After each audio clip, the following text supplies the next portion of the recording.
Welcome to Conversations with the Masters. You know, there are leadership principles that have been around since the dawn of time that have served us well. They're great now and they'll be great long into the future. However, given the transformational, exponential changes that have been taking place, there are some new principles of leadership that is vital for us to implement. So, our subject today is next level leadership. And my master expert that I have is Simon Bailey. Simon is an executive advisor, author of 9 books, and a business speaker, keynote speaker. As a matter of fact, he's been recognized recently as one of the top 12 business speakers who get audiences to think big and lead with purpose. I love both of those. He was the first Black American sales director for the Disney Institute based in Walt Disney World. He has worked in his own firm with over 2,000 organizations in 50 countries, and he serves on a foundation board for a 100-year-old hospital health system that has over 20,000 employees and $1 billion in revenue. I know Simon personally. He's an amazing person. Let's welcome Simon.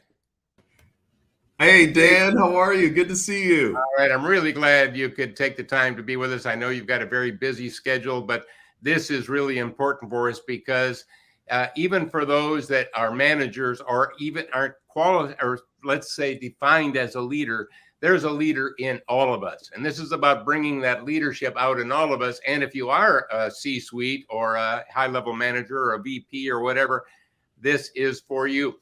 So I know that you have done some research on some leadership strategies from over 13 different industries and have come up with some new strategies. I'd love for you to share what you came up with. Number one, employee wellness is a strategic imperative. So it's imperative that every organization think about how are they taking care of their leaders, how are the leaders taking care of their employees so the employees can take care of customers. Number two, customer service is a department, but customer love is a mindset. So how do you ensure everyone has that mindset to continue to move forward in serving customers? Hold it. Let's talk a little bit more about that because I'm just going to give you my view here, but my view is that the most powerful force on the planet is not hate, it is love. Yes. And when you have that in your heart and you serve that way as a leader, it is unbelievably powerful. So talk to us just a little bit more on that one, because that might be kind of a unique one that people are hearing. So just a quick example, I was with Ed Nelson, who's the CEO of Whataburger. And what's interesting about Whataburger is they just don't want to serve burgers. They want to brand the moment. So imagine a customer driving on a dark road, true story, 1 o'clock in the morning, 1-year-old baby in the back seat of the car, tire goes flat, it's raining. All of a sudden, a car pulls up behind her. Person comes and taps on her window, and it's not the sheriff or the state police. And she sees the Whataburger logo, rolls her window down, and the gentleman said, "Ma'am, how can I help you?" And she said, "I have a flat tire." He said, "I have some water. Here's my cell phone. If you need to call anyone," changes her tire. The next day, she sends an email to the CEO and says, "I'm a customer for life because the moment I saw that logo, I trust your brand." That's customer love. Finding a way to go beyond the 4 walls to create these moments that customers talk about for life. I also think that for leaders, that brings us to another related area. And I think it's best described as servant leadership. Yes. Where you're there to serve others and to help others and to roll up your sleeves and just do it.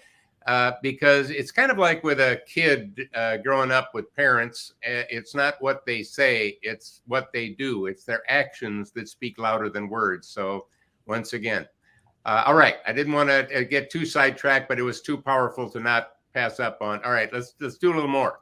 What other ones you got? So another one, create a culture of learning. Eric Hoffer, a noted philosopher, said, "In times of change, the learners will inherit the earth, while the unlearned will find themselves beautifully equipped to live in a world that no longer exists."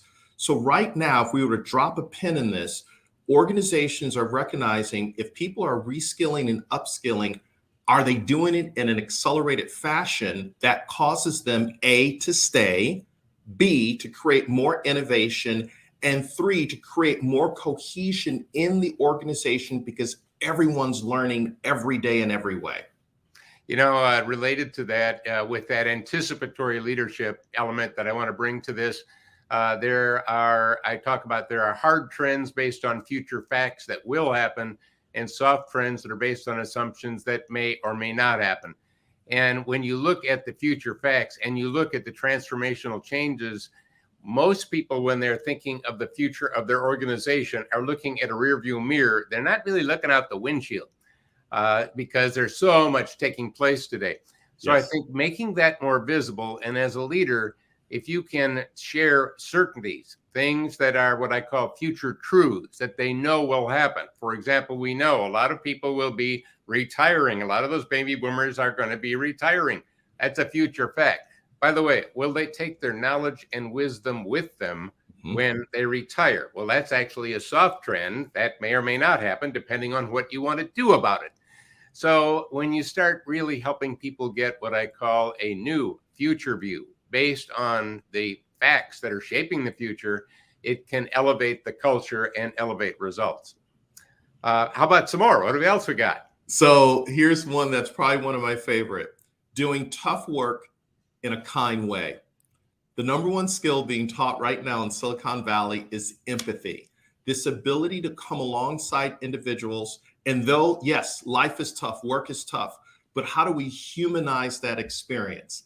And I think that's so critically important right now. Well, humanizing the workplace. Here's a really interesting one because we've had for quite a while now what's been called the Great Resignation, people leaving. And this is based on quite a bit of extensive research that's taken place, not by me, but by several different separate groups came up with the same answer. Here's the insight.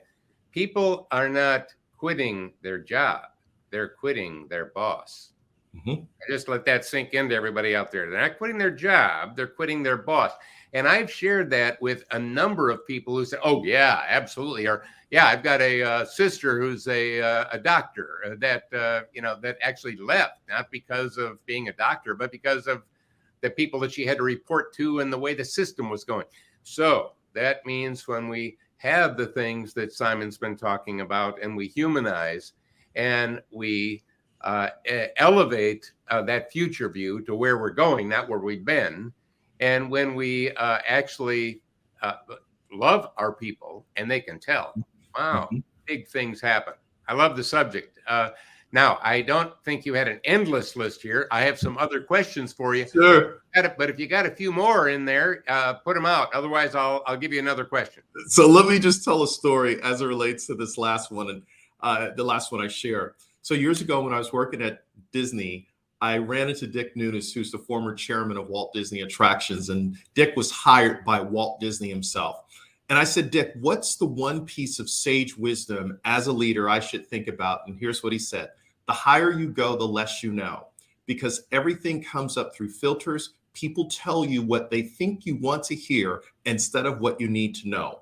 Always keep your ear to the ground and know what's happening every single day with people, the heartbeat of the operation. Yeah. And again, it's looking between the words. Yes. What else? What's their body language telling you? What other things? It's all of those kind of areas. So that kind of leads us to another one. There's about a performance as a leader. And I know that you've talked about 5 skills that can, that's based on research, that can elevate a leader's performance. What are those 5 skills? So according to LinkedIn, the top 5 skills that's needed. Skill number 1, creativity. Skill number 2, adaptability. Skill number 3, collaboration. Skill number 4, persuasion or storytelling. And then skill number 5, emotional intelligence. Well, I love all of those. And, we live in a technical world, but let's remember we live in a human world. And, he who has the best story wins. So having a story for what is the story of you and your job? What is the story of your brand? What is the story of your company?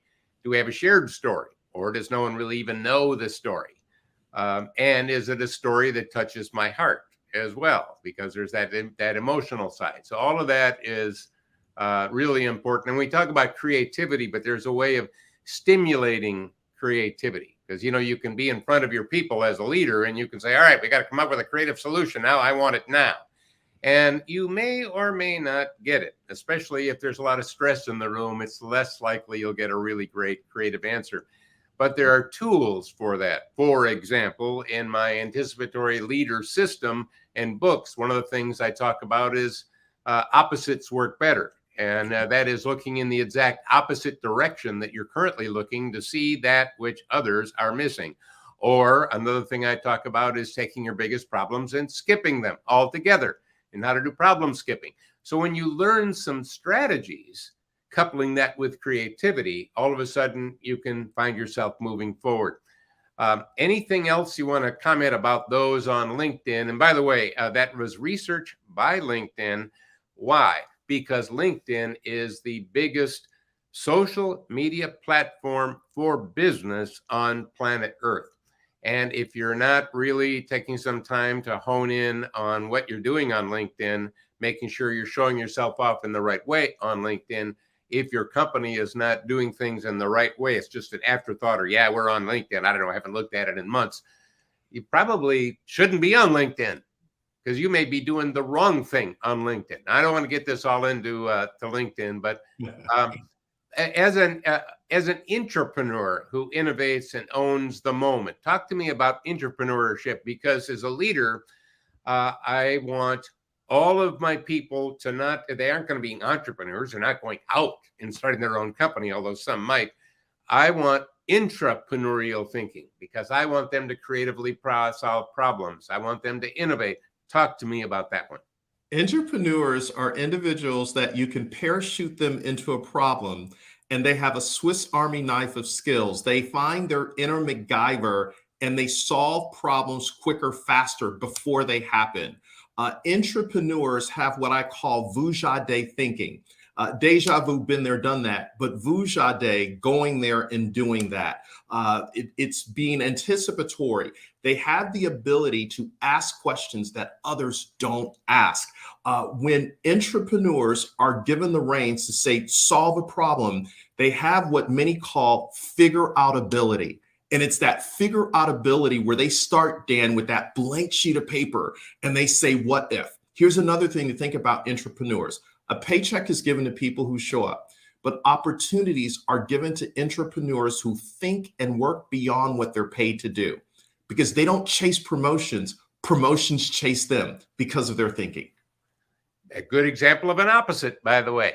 Yeah, very good. I like that. And I think from an entrepreneurial standpoint and innovation standpoint, there's people that do the innovating in the company. That's not my job, which is not really what you want. Again, from my own background, I've started 6 companies. 5 were profitable in the first year. 4 of them were national leaders in the first year. So I don't just write books myself and talk about it. I've done it. And you really want to empower your people and turn them into problem solvers. So there's 2 areas to think about. One is what I call everyday innovation, where an entrepreneur, but this is turning all of your people into that. In other words, being anticipatory. What are the problems that you know will happen? And then empowering them to pre-solve them. I mean, how many people have said, oh, I knew that would happen? Or there's a new system given to the sales force, and the salespeople say, oh, that's just not going to work. We'll just see. And sure enough, it doesn't. And it's like, no, speak up now. If you know something's not going to work, or you know there's a problem, let's pre-solve it. So that anybody, a receptionist can do that. Anybody can do that. And then the high level thing is, I would call that exponential innovation, where you're looking again at those hard trend certainties, those disruptions before they disrupt, and look for opportunities, because if you don't do it, someone else will. So again, it's really putting that to perspective. So I got a question for you, Simon. I don't even know if you've got the answer for this. I'm just going to pick your brain because I know you're a smart guy and you're in this space. And that is, all right, so I've got a company, I'm a leader. how do I know who those people are that you're describing? Those people that can swoop in. I mean, wouldn't it be great if you even knew who they were? Wouldn't it be great if you actually could deploy them? If you and by the way, wouldn't it be great if they knew each other so that they could not be alone as a siloed problem solver in this giant mass of an organization? But yet, actually, I'm part of a virtual team within my company that can swoop in. Talk about that a little bit. I mean, is that possible? Have you seen people doing that? I have so many examples for you. For Oh, instance, I love it. Go for it. Give me some. Give me some. I want more. so I was interviewing a guy named Brian, works for a software company. He is a software engineer. And what he discovered, the sales team needed a specific solution. So he just began to ask questions. But not only did he ask questions and provide a solution, once he partnered with the sales team, he went back and taught all the engineers, here's a better approach to partnering with sales. That's entrepreneurial thinking. Nobody told him to do it. He did it. Look for individuals like that. Amy works for another software company. I was interviewing her, just trying to understand how an entrepreneur thinks. And she took on a project that she had no skills at all, but she started asking questions, because the quality of your questions determine the quality of your thinking. If you have individuals in your organization that are raising their hand, asking questions, pushing back, why are we doing this? Is there a better way? What else can we do? You found an entrepreneur. Yeah, I really like that. And again, I think it's good for us to know, who are they? And so that I can draw on them when I need them. And by the way, once you get kind of a group established like that, there's going to be people saying, hey, I want to be in that group. I can do that. And what you do is you want it to spread. You want it to spread to who? To everybody. You want them all empowered to be entrepreneurs. Also, another thing is keeping their I like your idea. I like to think of it as ask better questions to get better answers. So look at what kind of question you're asking. Also, I think having what I like to think of as my opportunity antenna up all the time. So I'm looking for opportunities. Oh, there's a problem that I can see is going to happen. Let's pre-solve that. Or there's somebody struggling with something. I think Ginny and Frank and Sue could really help on that one. Let me call them because they're part of my entrepreneurial team. All right. So yeah, I like all of that. Simon, there's how engaging all stakeholders and line of business. What's the best way to do all of that? Wow, there's so many ways, but if there's one I was to point out to make sure you recognize people.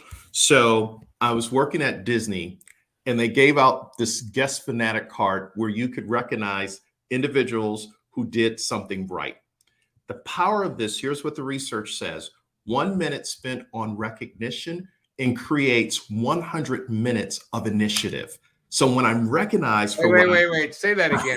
Say that again. That was a good one. We don't want to lose that. Say that again, please. I hate to break your strain here, but keep going.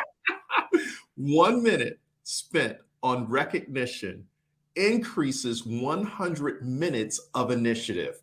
Wow. All because a person was recognized for what they did right. So when we got this guest fanatic card at Disney, you would fill it out, put the person's name on what they did. It would go into a box. Management would draw that. And all of a sudden, to be recognized in front of your peers, whoa, that's a big deal. It's that emotional deposit into the emotional bank account, as Dr. Covey taught us so long ago.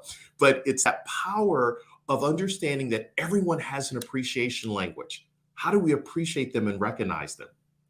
Yeah, exactly. And by the way, one of the most powerful things in this virtual digital email world is a handwritten note mailed to their home.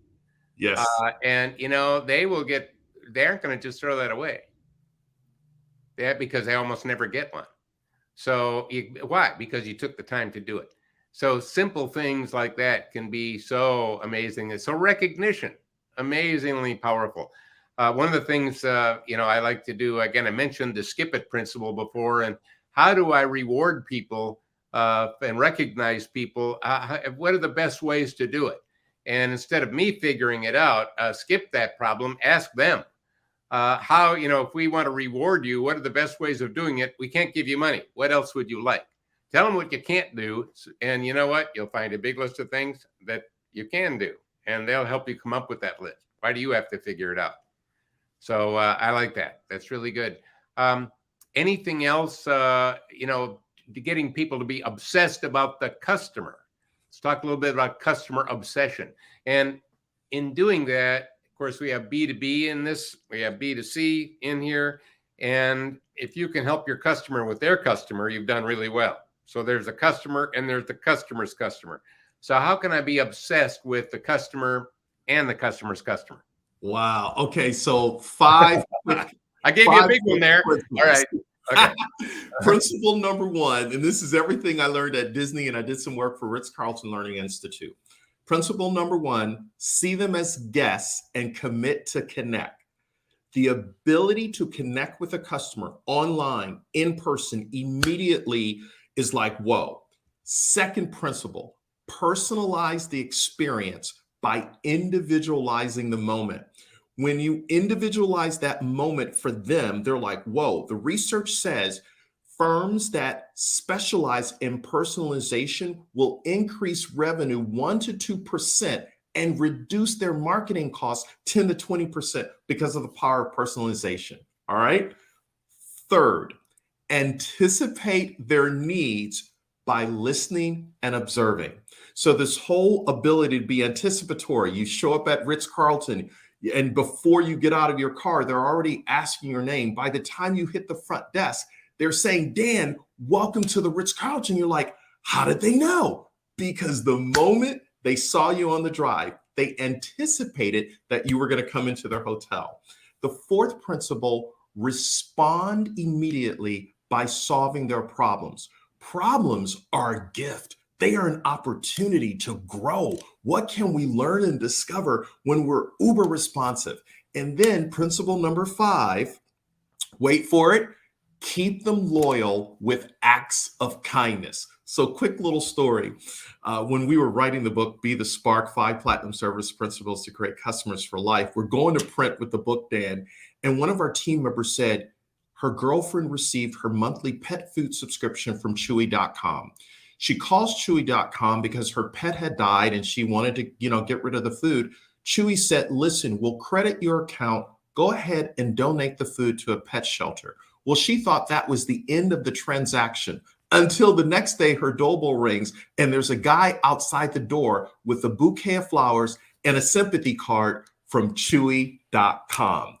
Kindness is your competitive edge. That's how you keep customers loyal, with kindness, because when she gets her next pet, who do you think she's going to call? Chewy.com. I love it. By the way, you mentioned Be the Spark. Let's put that up for people. It's a fantastic book. I really highly recommend it. And so there's that one. All right. By the way, you're going to, thanks to you, you're giving away a free chapter of another book. Tell us, it's Shift Your Brilliance. Tell us about that book. It's up right now so people can see it.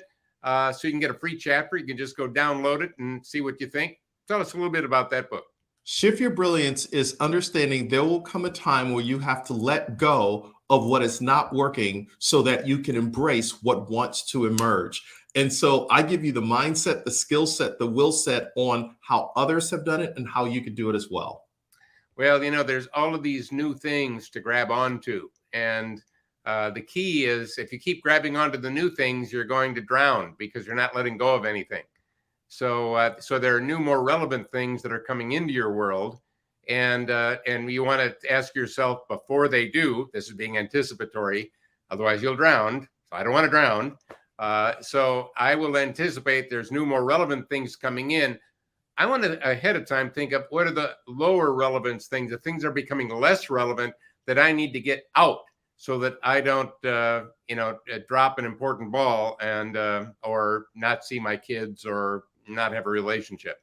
So again, letting go, it's kind of like learning and unlearning. The ability to unlearn is as important as the ability to learn. And in some cases, maybe even more important because we learned a lot of things that worked in the old world, but aren't necessarily working for us in the new world.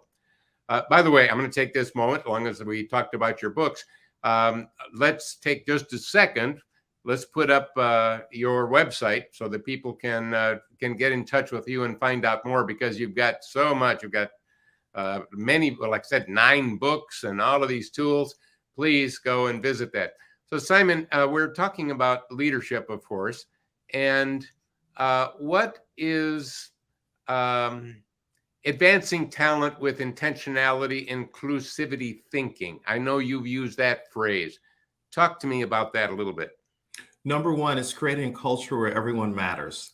Number two, it's creating a deeper connection with team members so that they know that they're not just a human doing, but they're a human being.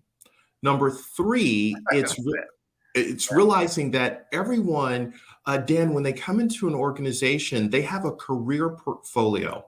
How do you help them increase their brilliance, their energy, and their time while they have invested in that company? And leaders who really understand inclusivity thinking, they say, wait a minute, they look at this person through the lens of what they can be. So in other words, I'm working at Disney and I'm lost as a goose in a blizzard.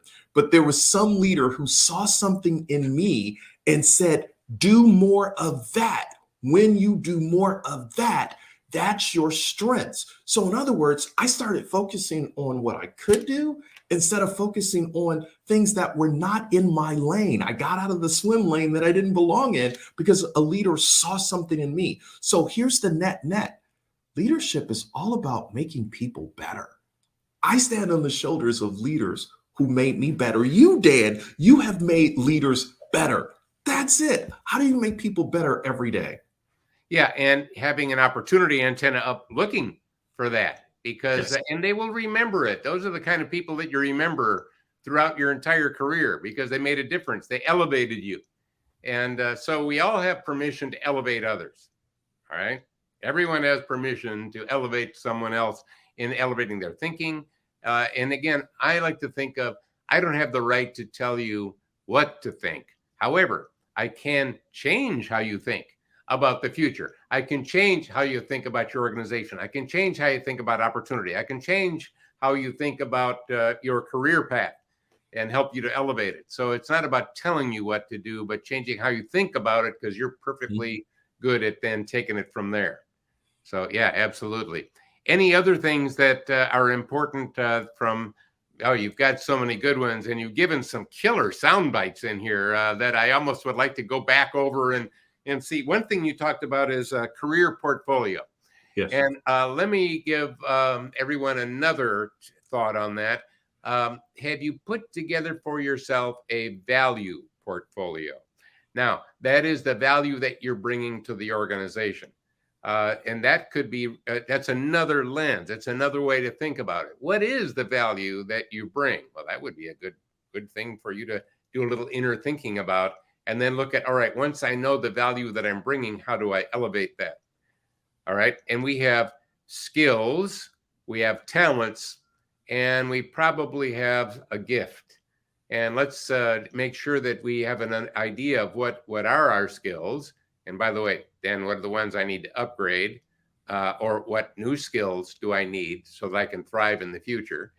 There are talents that allow us to exploit our inner self. But then there is that special gift that we tend to, many of us have never discovered because we've never looked for it. If you don't look for something, you don't find it.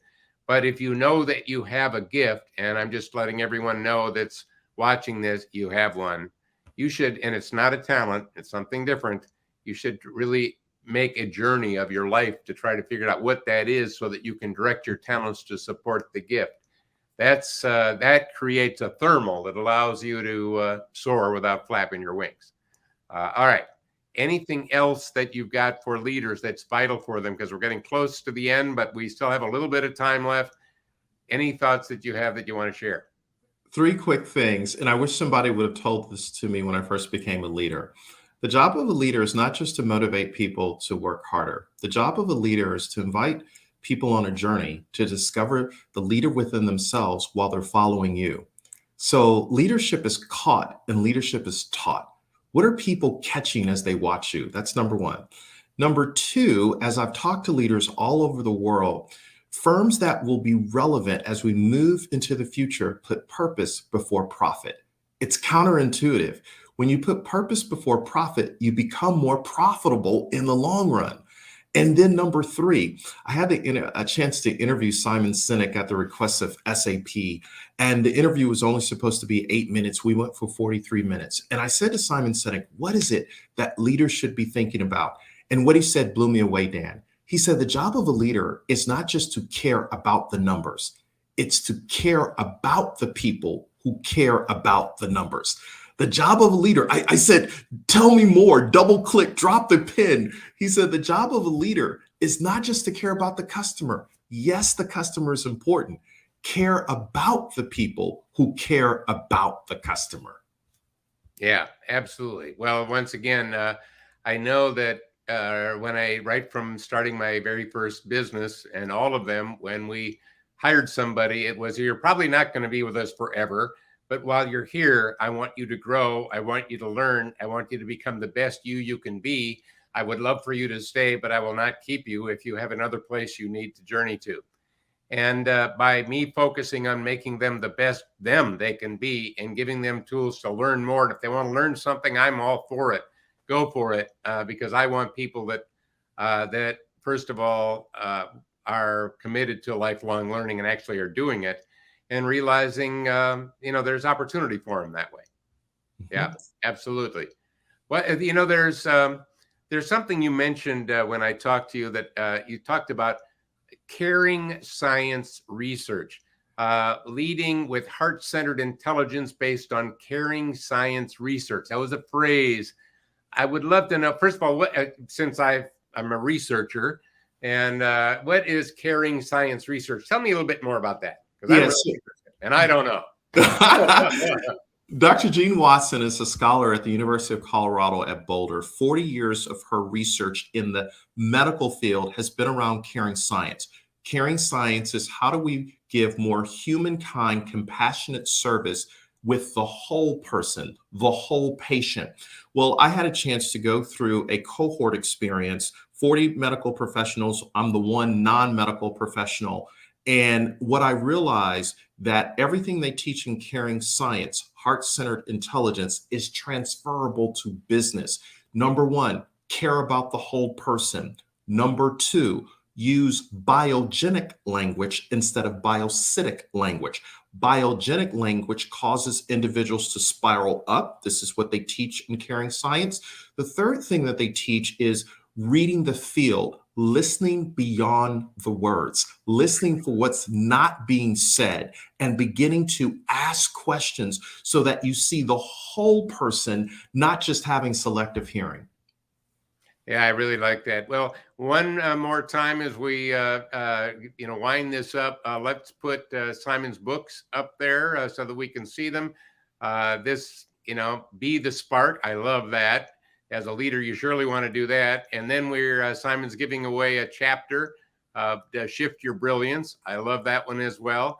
I also want to make sure that people that are looking at, we're in a technology world, but we're in a human world, and the two come together. Technology can help us turn the impossible into the possible. So there are my latest list of 25 technologies that you can download if you would like by going to my website. Take a look at those, and then remember, keep in mind, we live in a human world, not a technology world. Look at those and ask yourself, how can I dramatically elevate the significant work that we do? How can I elevate my ability to innovate, to communicate, to collaborate? All of those types of things that will help all humans get farther up. Simon, thank you so much for being part of this opportunity hour. And I'm urging everyone to go and see your website and find out more about you. And remember, we can react, we can crisis manage, we can put out fires, and we can be agile, moving as quickly as we can and responding to a problem after it occurs or to a disruption after it disrupts. But you also need to learn how to be anticipatory, how to anticipate problems before they happen so you can pre-solve them, and anticipate disruptions before they disrupt so that disruption becomes a choice. Basically, I think both of us would love for all of you to become positive disruptors, creating the transformations that need to happen to create, to elevate your relevancy, to drive innovation and growth, and to further humanize our future.